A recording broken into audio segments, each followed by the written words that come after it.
आपने तो यीशु मसीह का अवतार बता दिया अंकुर नरूला जी को। सही बात है। मैंने वो अथी जो था उसमें ये बात लिखा गया था, अवतार जिनको मेरे शब्दों के द्वारा, मेरे बयान से, मेरी बातों से आघात पहुंचा हो, हर्ट हुआ हो, तकलीफ हुआ हो, भावनाओं को ठेस पहुंचा हो, उन तमाम लोगों से मैं एक बार विनम्रतापूर्वक क्षमा प्रार्थी हूँ कि मेरे इस बयान के द्वारा लोगों को तकलीफ हुआ है। मैं आपसे सबसे क्षमा चाहता हूँ और मैं वादा करता हूँ कि आज के बाद से इन तमाम प्रकार के जो परमेश्वर के सेवक हैं उनके ऊपर किसी भी प्रकार के स्टेटमेंट देने के पहले मुझे इस बात को विचार करना होगा। इसी में हमारे सभी प्रिय भाई बहनों को जय मसीह की। उम्मीद करते हैं आप लोग अच्छे होंगे, भले चंगे स्वस्थ होंगे। दोस्तों, आज की इस वीडियो में मैं फिर से आप सबों का स्वागत करता हूँ। सो मेरे प्रियो, पिछले दिनों में हमने एक प्रतिक्रियाएं वीडियो बनाई थी, एक रिप्लाई वीडियो बनाया था जो कि पास्टर चितरंजन जी के ऊपर में था, जिसको आपने देखा है, यूट्यूब में देखा है, फेसबुक में देखा है। इस रिप्लाई वीडियो को सिर्फ मैं ही नहीं, बहुत सारे लोगों ने भी पास्टर चितरंजन जी को रिप्लाई दिया, रिप्लाई वीडियो बनाए और बहुत सारे लोग पर्सनल उससे बात किया।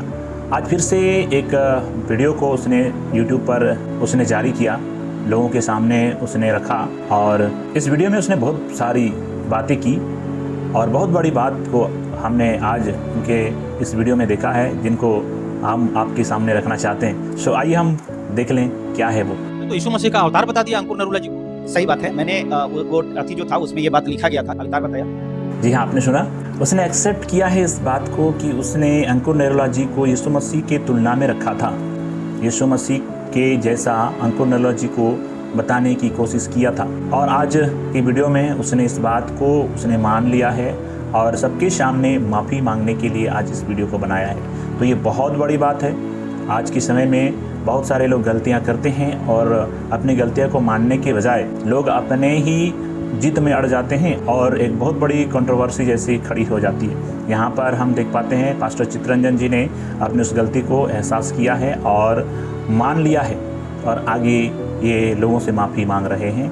आइए हम आगे उनकी वीडियो को देखेंगे।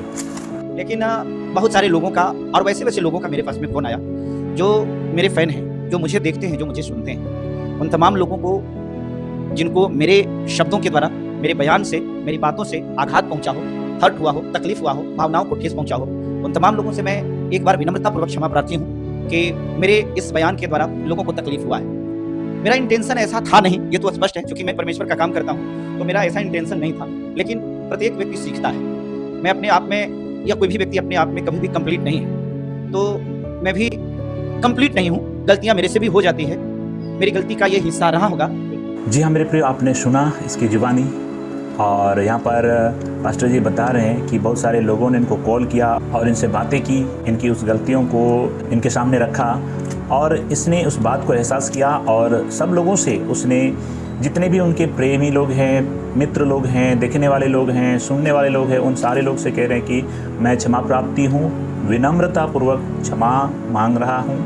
और ये बहुत बड़ी बात है। जब हम गलती कर लेते हैं और उसको हम सबके सामने सार्वजनिक रूप से हम क्षमा मांगते हैं तो ये बहुत बड़ी बात है। दरअसल सभी लोगों के साथ ऐसा नहीं होता है और मैं बहुत बहुत धन्यवाद देना चाहूँगा पास्टर चितरंजन जी को, क्योंकि बहुत सारे लोग ऐसे होते हैं जब उनकी कोई गलतियाँ पकड़ी जाती है तो वो माफ़ी मांगने के बजाय जिन लोगों ने उसके वीडियो पर प्रतिक्रियाएँ दी, रिप्लाई दिया, उन सारे लोगों के वीडियो के ऊपर में वो फिर से वो रिप्लाई देना शुरू करते हैं और कुछ भी बोलना शुरू कर देते हैं। और ऐसे करने से हम देख पाते हैं कि बहुत बड़ी कंट्रोवर्सी जैसा खड़ा हो जाता है। लेकिन यहाँ पर चितरंजन जी ने जैसे ही इस बात को जाना तो उसने सबके सामने वीडियो में अपने माफ़ी मांगते हुए वीडियो को सार्वजनिक किया। ये बहुत बड़ी बात है। आगे ये कह रहे हैं कि मेरा ये इंटेंशन नहीं था, मेरा ऐसा इच्छा नहीं था, मैं भी एक सेवक हूँ और प्रभु का काम करता हूँ, मेरा इस प्रकार का इच्छा नहीं था। लेकिन आगे कह रहे हैं कि मैं परफेक्ट नहीं हूँ और मैं एक इंसान हूँ और मैं सीख रहा हूँ और हर इंसान से गलती होती है और मुझसे भी ये गलती हुआ है। इस बात को इसने एक्सेप्ट किया। ये बहुत बड़ी विषय है, बहुत बड़ी बात है। और पास्टर जी, कोई भी दुनिया में परफेक्ट नहीं है, मैं खुद परफेक्ट नहीं हूँ, मैं इस बात को मानता हूँ। और मैं क्या, पूरी दुनिया के कोई भी इंसान परफेक्ट नहीं हो सकता यीशु मसीह के अलावा। सो आगे हम देखते हैं आगे क्या कहते हैं पास्टर जी। यानी कि स्पष्ट शब्दों में कहा जा सकता है कि आप वहां गए थे तो वहां पे जो कुछ भी आपने देखा उसको लेकर के आपके भावनाओं में वो चीज मैंने फ्लो में निकल गया।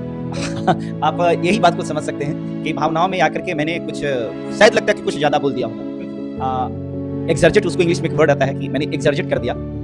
किसी व्यक्ति के बारे में मेरा मानना है कि किसी व्यक्ति के बारे में जब तक संपूर्णता से नहीं जाना जाए तो जितना जानना चाहिए उतना ही बोलना चाहिए।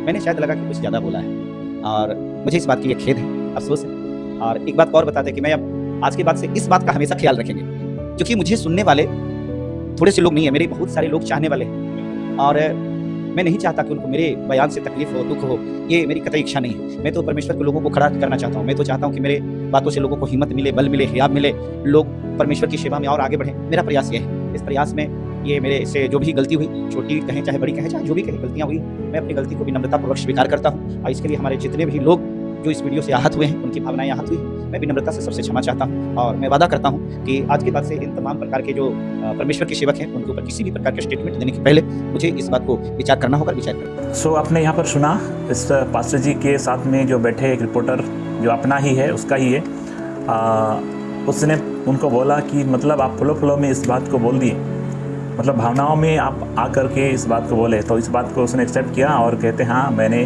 भावनाओं में आकर, मैं भावनाओं में बहकर मैंने इस बात को बोला है और आज मैं जान गया हूँ।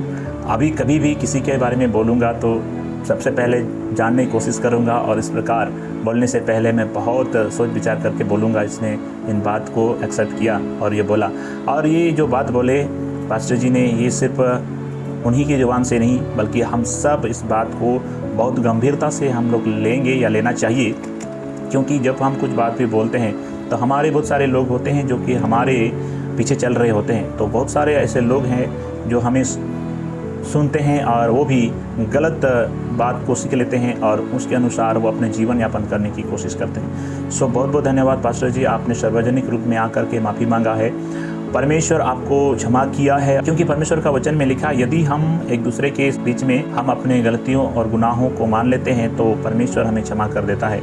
सो मैं इतना कहना चाहूँगा कि जितने भी लोग पास्टर जी के पिछले वीडियो को देख कर के इनके बारे में गलत सोच और विचार आप लोग के मन में आया था, उन सारे बातों को छोड़कर, बहुत सारे लोग हो सकता है इनके ऊपर में क्रोधित हो गए होंगे, तो इन सारे बातों को छोड़कर आइए हम पास्टर जी को क्षमा करें और हम इनसे प्रेम करते हैं। हम इनके शत्रु नहीं हैं, बल्कि इनके भावनाओं में आकर जो स्टेटमेंट दिया उस कारण से हम इनके बातों को हम लोगों के सामने में रख रहे थे, प्रतिक्रिया दे रहे थे। हम प्रेम करते हैं पास्टर जी आपसे, और जितने हमारे सुनने वाले लोग हैं वो सारे लोग भी आपसे प्रेम करते हैं। परमेश्वर ने जब आपको क्षमा किया है, हम भी आपको क्षमा करते हैं और आइए हम मिलकर के परमेश्वर के वचन को लोगों के सामने में रखेंगे। सो मेरे प्रियो, आप सबों का बहुत बहुत धन्यवाद। आपने सुना, आपने जाना। आप सबको परमेश्वर बहुत से आशीष करे। God bless you.